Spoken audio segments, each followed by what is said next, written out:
Šiandien lankomės ūkyje, kur dirba mūsų Samaš greblys juostinis, MRG.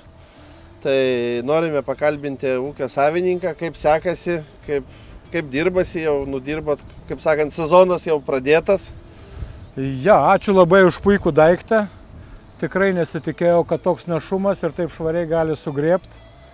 Skaitau, kad tai turėtų būti visų gyvulinkystės ūkių daiktas numeris 1 pašarų gamybai.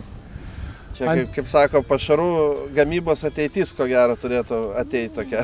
Čia jau turi būti dabartis, nes čia yra prekė numeris 1. Pirma būtinybė. Darbo sparta, pašaro kokybė. Labai. Kas labiausiai įtakoja tai? Darbo sparta ir kokybiškas sugrėbimas. Labai nedaug likučių lieka, labai sparčiai sugrėbia, tvarkingai sugrėbia. Daug lengviau su presuot, surinkti žolę ir rulonai gaunasi vienodo dydžio. Nesuvelia žolės, gerai sudeda į barą. Išpildo, pilną presą išpildo labai gerai suformuoja barus. Taip pat, ko gero, tai, kad galima ir grėbti, jeigu mažai masės į šoną, jeigu daug masės gali į vidurį. Kaip matėm, galima ir 2 barus, kai ypatingai daug masės. Taip, tai va šičia irgi yra labai didelis privalumas, kadangi presuotojai žymiai palengvina darbą. Jeigu daug masės, presas jau gali, kai tą masę išskirstyta yra, žymiai paprasčiau surinkti ir preso darbas spartėja, ne tik grėblio sugrėbimų. Tai kaip tavo, Arūnai, čia pavyko prikalbinti? Čia taip netikėtai su Vytautu susitikom, pakalbėjom, išsikalbėjom šitą. Čia buvo tas mūsų pokalbis, mano vyko 2 darbo dieną Jagvitai. Tai ir pasikalbėjom, kai jis domisi tuo juostiniu grėbliu.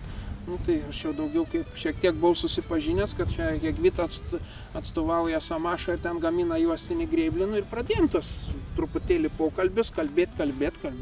Ir po to nuvykom į gamyklą, pasižiūrėjom, kaip ten gaminas, kaip gamykla atrodo. Ir, kaip pasakyti, ir priėm tą sprendimą, priėmėm ir tas grėblys važiavo ir dirba jau. Tai čia yra malonu ir kad Vytautas jisai taip gerai atsiliepia.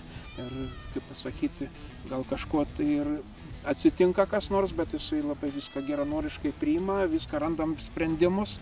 Aš manau, kad jisai čia tikrai padės ir tolimesniuose pardavimuose, kad pamatys, kaip dirba pas jį, ir taip, kad malonu tikrai su Vytautu bendrauti, yra visą laiką randam bendrą kalbą, pasikalbam ir apie kitus dalykus aptarėme, tai taip, kad čia dar geras klientas, malonus pašnekovas, kaip ūkininkas iš tikrųjų, tai daug sukaupęs patirties turi pašarų gamybai, tai aš manau, kad... Pirma grėblio užuomazga tai buvo praeitais metais lauko dienoj, kai buvo galima natūrai pamatyti, kaip dirba, pačiupinėti ir tada įsigyti galvos skausmą, kaip į pas save ūkį turėti. Na, sakykit, ar įtakojo tai, kai buvot gamykloje, pačios gamyklos, tas pamatymas, kaip gaminama, pačios, sakykime, kaip pati gamykla, kaip žiūri į klientą ir į visą tą gamybą, kai buvotgi gamykla? Taip, ne, tai pabuvimas, pamatymas, kaip ten apskritai visas vyksta ta virtuvė, apskritai, kas lenkiškai pagaminta, Lenkuose stipriai pakilo akyse. Ant tiek ta kokybė, ant tiek surinkimo atidumas, ant tiek išvystyta gamybos visas šitas dalykas. Tikrai nesitikėjau, sakau, labai stipriai akyse pakilo ir ta užsienietiška technika, kam ją brangią tokią pirkti, kai galima iš kaimynų ir puikiai pagaminti. Tai irgi užsienis, kaip sakant. Užsienis, bet artimas kaimynas. Ne, bet be abejo tas gamybos lygis, kiek apžiūrėjom, kiek pamatėm ar ne, tai iš tikrųjų man irgi padarė įspūdį, kad iš tikrųjų tai gamykla aukšto techninio lygio. Ne taip, kad ten, sakykime, paprastai pradėjo, pagamino, ten surinko, atvežė, ne. Iš tikrųjų tai aukštas lygis ten yra. Aš visą laiką tai sakau apie Samašą taip, kad Samašas, kai gamina, tai pasitikė savo produktų taip, kad drąsiai duoda 2 metus garantijos ir iš tikrųjų mes kaip tiekėjai tai praktiškai neturim garantinių kažkokių tai problemų. Kai aš sakau, jeigu važiuoja 3 kartus, tai iš 3 2 būna dažniausiai dėl kitų problemų, bet tikrai ne dėl gamybos. Taip, tai irgi turėjo labai stiprią įtaką. 2 metai tai yra jau 2 sezonai.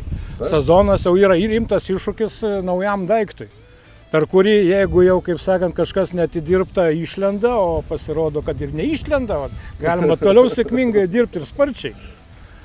Tai iš tikrųjų, kaip Samašas čia parodė, čia tie visi, sakykime, tas servisas Samašo įmok pačios gamyklos, kaip pasakyti, tas požiūris į savo... Taip, požiūris į klientą pas juos labai atsakingas yra. Taip, atsakingas yra, tai ir kaip pasakyti, gali be baimės ramiai pasiūlyti ir pasakyti kitam, kad čia va taip yra, gamykla rimtą požiūrį darom, tai ir tam klientui, sakykime, tos problemos nekils, ta technika gerai dirbs ir šienapjovės ir tiek grėblys ar ne, tai...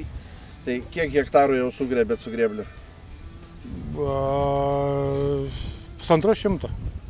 Tai jau, kaip sakant, o net ženklo nėra, kad dirbta. Na, aišku, prižiūrėtos pievas irgi daug ką duoda. Čia, kaip sakant, vis tiek yra, kaip aš sakau, profesionaliam naudojimui ir čia... Kai į laukinę pievą, aišku, gali važiuoti, bet į Kemsyną, į Kelmyną nekiši tokio daikto. Čia jisai turi dirbti pagal paskirtį. Ne, tai jis čia yra, kad bėgtų pienas gerai, kad augtų masė mėsos pas galvijus. To pagrindas ir yra, o kad tai pagaminti, tą padaryti, va šitas daiktas yra numeris 1. Ir taip pat, ko gero, švaraus pašaro pagaminimas, tai veterinarui darbo nuima. Be abejo, mažiau ligų, geresni primelžiai, ir ūkininkui smagiau. Tai, kaip pasakyti, mažiau ligų ir pieno kokybė geresnė yra. Taip, šitą irgi galima pasiekti. Va šiuo metu turim 130 somatų pasiekę lygmenį su pašarų kokybė. Man aišku, tas nieko nesako. Tai čia yra išskirtinės kokybės jau pienas. Mes leidžiama iki 400, o mes pasiekėm žemiau 150. Tai irgi pašarų įtaka yra.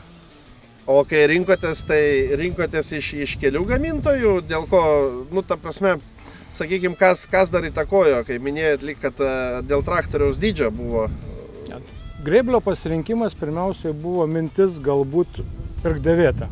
Nes Europoje jau yra jų nemažai, bet dėvėto grėblio kaina nedidelis skirtumas tarp jūsų grėblio naujo.